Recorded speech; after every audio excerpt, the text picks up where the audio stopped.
Hola amigos, ¿qué tal? Stuart here from Spain Speaks, out and about today. Have a look around this city. I'm not going to tell you where I am. I'll let you guys try to guess that. All I'm going to say is that it's not in Madrid.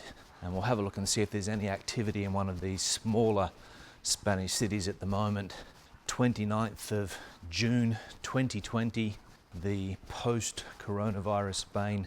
And we'll check out and see what the activity levels are like. It's still a little bit early in the morning, so we're not going to see a lot of activity, but hopefully a few people will be heading off to work and starting to get out and about a little bit. And we'll have a look around and, as I said, check out one of these smaller type places here in Spain. Now remember, I am a big fan of smaller cities here in Spain. I don't like the big ones. I'm not a fan of Madrid, although it's where I live. I love these smaller type cities because the quality of life that you can get here is unbelievable. And of course, yesterday we were out and about checking out all of the things around this city, and it was a very, very pleasant experience. Now today it's all about which countries are going to be allowed to come into the European Union this summer. The European Union is working on a list. I don't think it's finalised yet as to how many countries can come in, but they're developing a list. Some South American countries, perhaps the United States. Will Australians be allowed to visit? Those are the questions. I think so. I don't think there's going to be a problem with Australia. I think the problem is more in the Americas, because as we have seen in recent times, the virus has been severe there. In fact, worse than it was here. So that's one of the issues. Now I'll turn the camera around so you can get an idea of what's going on in the city. Still quite quiet, as I said. Get my point of view here, walking down this main street. A couple of people outside here having a coffee, waiting to start the day. Lady over there waiting for a bus. Outdoor seating area here, but still quite quiet. 8:56 in the morning, a nice 18 degrees. A couple of more people having a coffee over there. I think that's where I'll come and have a coffee a little bit later today when I have breakfast.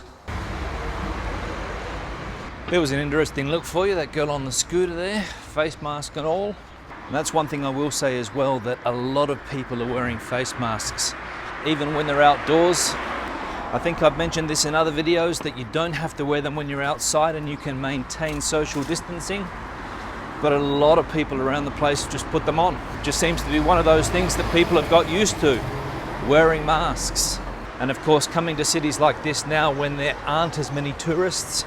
Yesterday it was great to be able to walk around, didn't have the masses, very few tourists about. Easy to get a table at any restaurant in the main part of the city. Of course, this city has the famous Casco Antiguo, lots of monuments, lots of restaurants, lots of bars, a great tapas culture in this place as well. The food is unbelievably good. There are local wines in this area and they are very, very good. When we find out where we are, you'll realise that this is a great wine area. Not this particular city or its surroundings, but there is a region close by which is very, very good for wine. Now you can see over here behind me how bars and restaurants are adapting to this new normal, having to put an area in the street there on the side of the road where cars would normally park in order to get some extra customers in, because of course there are restrictions in some places still, and in order to get more customers in and sell more drinks and food, they have to adapt, and that's one of the ways that they've done it here, as we can see, by setting up an outdoor sitting area on the road. Now, a lot of feedback on the comment section yesterday. Somebody saying that there was censorship going on, that I was blocking his comments, and the answer to that is no, I do not block comments. But if you mention certain words, there is a possibility that your comment will go into the spam section. And also, if you put a link in your comment, because you think that you know something more than other people, and you send a link and you put a link into another YouTuber, for example, or another video, or any other web page, it'll go automatically to the spam section. And that's why your comments don't show up. And of course, yesterday when you mentioned things like the WHO, the comments that you get are incredible. One of the most controversial organizations in the world, no doubt, and more so in recent times.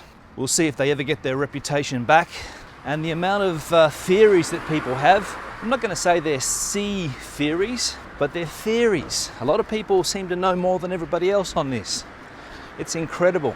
Some of the stories that people come up with, talking about the founder of Microsoft, that's a popular one.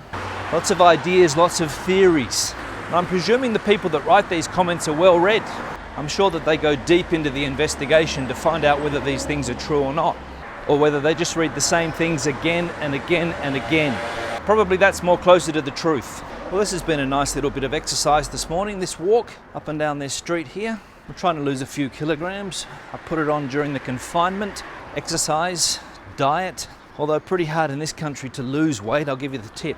One of the hardest things that you'll ever have to do, especially with the amount of food and drink on offer in this country. Incredibly hard to lose weight if you put it on. And that's my problem at the moment. A few extra kilos around the midriff, so we'll see if we can get them off in the next few weeks.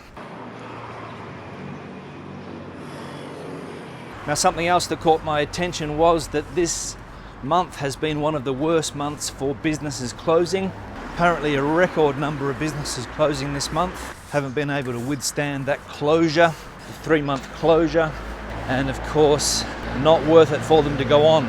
Didn't really see what type of businesses they were, but I did notice yesterday that there were lots of bars and restaurants, for example, that just hadn't opened their doors because they're too small to adapt. They just can't adapt to having limited capacity, so it's better for them just to close their doors and try something new. And of course, when this furlough scheme ends, more and more people are going to lose their jobs as well. And that's been extended for 3 months, as we know. So when that finishes, it'll be interesting to see what the economy looks like. I'm predicting it's not going to be good, but of course you don't have to be Einstein to realize that. All right, so I'll wrap this little walk up. Questions or comments, leave them in the section below. Give the video a thumbs up if you liked it, thumbs down if you didn't. I'll see you in the next one. Hasta luego.